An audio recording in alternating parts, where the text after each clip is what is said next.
24 ডিচেম্বৰ 1999 আবেলি প্ৰায় 4 বজাত ইণ্ডিয়ান এয়াৰলাইনৰ এখন বিমান IC814 176 পেছেঞ্জাৰ্ছ আৰু 15জন ক্ৰিউ মেম্বাৰ্ছৰ সৈতে কাঠমাণ্ডুৰ ত্ৰিভুৱন ইণ্টাৰনেশ্যনেল এয়াৰপৰ্টৰ পৰা নিউ দিল্লীৰ অভিমুখে উৰা মাৰে।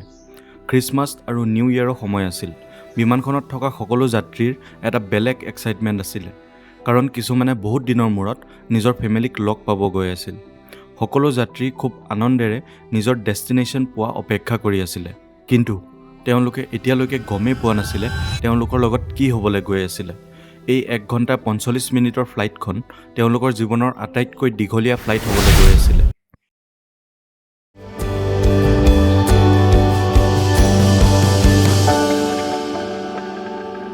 বিমানখনৰ কেপ্টেইন ডেভি চেৰান আৰু কো-পাইলট ৰাজেন্দ্ৰ কুমাৰ আছিল।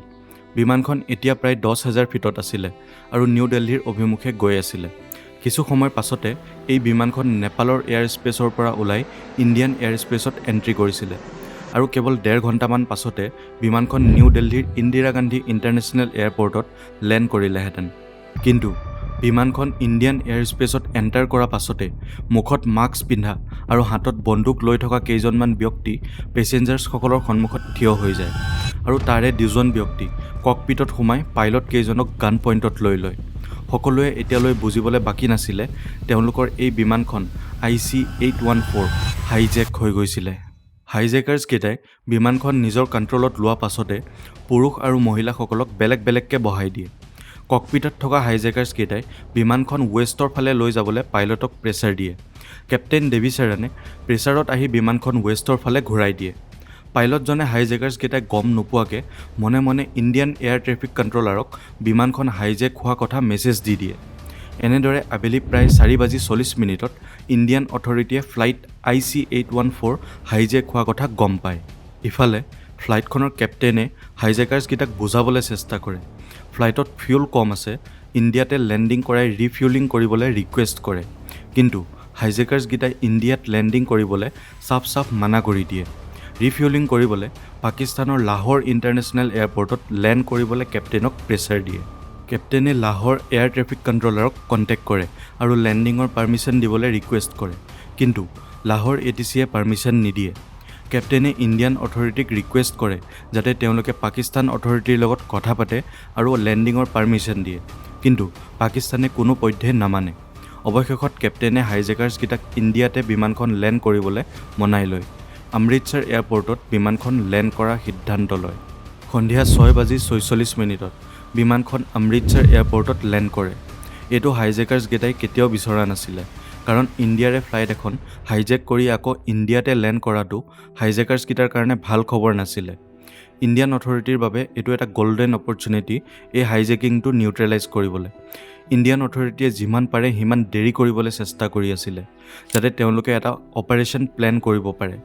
তেওঁলোকৰ প্লেন আছিল যোনখন তেলৰ টেংকাৰে ৰিফিউলিং কৰিবলৈ যাব, সেই টেংকাৰখনত তেলৰ সলনি পাঞ্জাৱ পুলিচৰ অফিচাৰ কেইজনমান যাব আৰু মনে মনে বিমানখনৰ টায়াৰ পাঞ্চাৰ কৰি দিব, যাতে বিমানখন আকৌ টেক অফ কৰিব নোৱাৰে। বহু সময় অপেক্ষা কৰাৰ পাছতো যেতিয়া ৰিফিউলিং হোৱা নাছিলে, হাইজেকাৰ্ছকেইটা ফ্ৰাষ্ট্ৰেট হৈ এজন পেছেঞ্জাৰক চাকু মাৰি আঘাত কৰি দিয়ে। পাছত গৈ সেই পেছেঞ্জাৰজনৰ মৃত্যু হৈ যায়। কেপ্টেইনে আকৌ এবাৰ ইণ্ডিয়ান ATCক ৰিকুৱেষ্ট কৰে, সোনকালে ৰিফিউলিং কৰাওক, নহ'লে ইহঁতে আমাক চবকে মাৰি পেলাব। তাৰ পাছত তেলৰ টেংকাৰখন বিমানখনৰ ফালে আগবাঢ়ে। টেংকাৰখনৰ ড্ৰাইভাৰটোৱে বহুত স্পীডত চলাই আছিলে, সেইকাৰণে ATCয়ে তেওঁক লাহে লাহে চলাবলৈ নিৰ্দেশ দিয়ে, কিন্তু ভুল বুজাবুজি হয় আৰু ড্ৰাইভাৰজনে টেংকাৰখন ঘপককৈ ৰখাই দিয়ে। এইবোৰ হাইজেকাৰ্ছকেইটাই দেখা পায় আৰু সিহঁতৰ ডাউট হয় নিশ্চয় কিবা গণ্ডগোল আছে।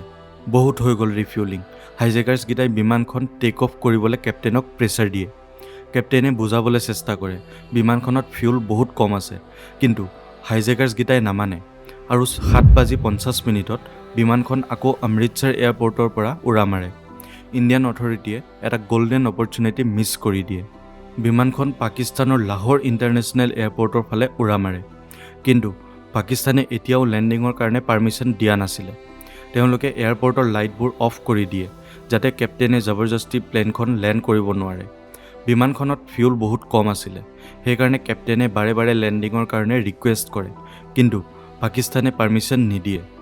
কেপ্টেইনে অনুমানত লাইট দেখি বিমানখন লেণ্ড কৰিবলৈ চেষ্টা কৰে, কিন্তু সেইটোৱে ৰানৱে নহয় হাইৱে আছিলে। বিমানখন ক্ৰেছ হোৱাৰ পৰা অলপতে বাচি যায়। অৱশেষত কেপ্টেইনে লাষ্টবাৰৰ কাৰণে পাকিস্তান ATCক লেণ্ডিঙৰ কাৰণে ৰিকুৱেষ্ট কৰে। ফাইনেলি পাকিস্তানে এইবাৰ পাৰ্মিশ্যন দি দিয়ে। 8:07 বিমানখন লাহোৰ ইণ্টাৰনেশ্যনেল এয়াৰপৰ্টত লেণ্ড কৰে। ইয়াত বিমানখনৰ ৰিফিউলিং কৰা হয়। ইণ্ডিয়ান অথৰিটিয়ে পাকিস্তানক ৰিকুৱেষ্ট কৰে বিমানখন কোনোপধ্যেই তাৰ পৰা টেক অফ হ'বলৈ নিদিবলৈ, কিন্তু বিমানখন লাহোৰ ইণ্টাৰনেশ্যনেল এয়াৰপৰ্টৰ পৰা টেক অফ কৰি যায়। বিমানখনৰ নেক্সট লেণ্ডিং হয় ডুবাইৰ আল মিনহাট এয়াৰবেছত। ইয়াত হাইজেকাৰ্ছকেইটাৰ লগত বহুত নেগচিয়েশ্যন হয়। তাৰ পাছত হাইজেকাৰ্ছকেইটাই 26জন পেছেঞ্জাৰক ৰিলিজ কৰি দিয়ে। বিমানখন আকৌ এবাৰ ডুবাইৰ আল মিনহাট এয়াৰবেছৰ পৰা টেক অফ কৰে আৰু আফগানিস্তানৰ অভিমুখে যায়। আফগানিস্তানৰ কান্ধাৰ ইণ্টাৰনেশ্যনেল এয়াৰপৰ্টত লেণ্ড কৰে।